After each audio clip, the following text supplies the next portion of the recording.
Hi there, traders. Everybody had a great weekend, but let's kick right back into it. We have some interesting setups that we could see mature during the process of the week, but we could also have a slow week knowing it is Thanksgiving and most traders are off. Probably starting Wednesday, Thursday, Friday. But keep in mind, last Friday there were actually some really big moves in the FX. Excuse me, last Friday, I guess it's Black Friday, the day after Thanksgiving in North America, there were really big moves in the FX markets, so anything's possible. So you have to keep your head on a swivel here. But let's go through the setups, and forgive if the quality is the voice quality isn't that great because I left my headphones at home today. But let's go through the setups that we have right here. And first off, we'll start at this Euro USD trade that we entered on the stacker. Everything. We had the break obviously right here, and then we had a slow grind higher. It came pretty close. I was actually getting nervous there. But now we're back at this 135 level, looking for a break of this 135 level. Then we can get more momentum to the downside. A real break, I'd really like to see a break of this, the low from Thursday or Friday, which was 134.60. If we can get below that, then I'd have a lot more confidence on a continued move lower. And once we get a push back below this 134.7 level, I will be looking to add on to the trade and then moving my break even to whatever the new top is on that trade. Great Britain USD, we're not getting much. We're still in that zone, this chop zone, but I will be watching this because we're at the top of this zone, and that is definitely a bearish candle. And if we even jump down to the 4 hours, it's actually even more interesting. We see that's a nice reversal there, and we could have just rode that down from that point. So we'll be watching this, looking for a maybe a pullback tomorrow, or maybe even go on the 4 hours. I'm not 100% sure. I haven't played this yet. To jump into this trade and look for it for a push lower. But I will want to limit my risk on it. So it would have to be what would be the high there, 162.30.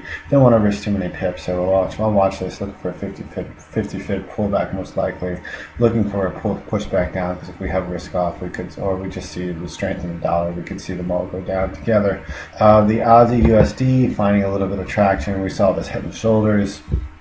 Everybody in the world's watching this head and shoulders. We had the break, but we're not having much follow through. New Zealand is sitting right there at that 82, 81.70 level, 81.60 level. Keeps until we get a break of that zone. There's really nothing to do or say in that pair. And the US JPY broke well above. That's what was the high on that. It broke well above that 101.50 level. We had a high of 101.90. Now we're all the way back at 101.60. If we get a daily close below this level, and we'll have a pretty nasty candle there, and that could be the indication that we're going to see a little bit of profit taking in that pair in the short term, which would also translate to the Great Britain JPY. Because I mean, never go look at that candle. That is very bearish, and we'll have to watch to see the close on that. More than likely, I'll be focusing on downward moves tomorrow in the Great Britain and JPY and the Euro JPY, same thing. The Great Britain odd definitely isn't finding any momentum higher also. So we can see that all these pairs are basically the same. These pairs are also basically all working off that same traction in the Great Britain Aussie. So we'll have to be careful there and watch it, and maybe looking for short-term short setups tomorrow. And this yen pair is still being a nemesis, going down this trend line right here. Yen, Swiss franc, excuse me. It broke higher. Everything's pointing to a higher move, but it was staying above the trend line, but it's riding it lower. So it's an unusual setup, and I'm definitely not taking the short here if we continue to move lower. We either need a break of this trend line or a break of this basically 92.50 level to get me interested once again in this pair in the short term.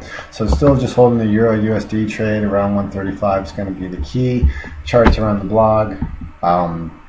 And we had setups in the, I think I had put out a setup in the Great Britain JPY, or the Euro JPY and the Great Britain odd yesterday, but we didn't have any triggers on it. So I will put out the trades around the close once again today. All right, everybody, have a good one, and I will talk to you later. All right, adios.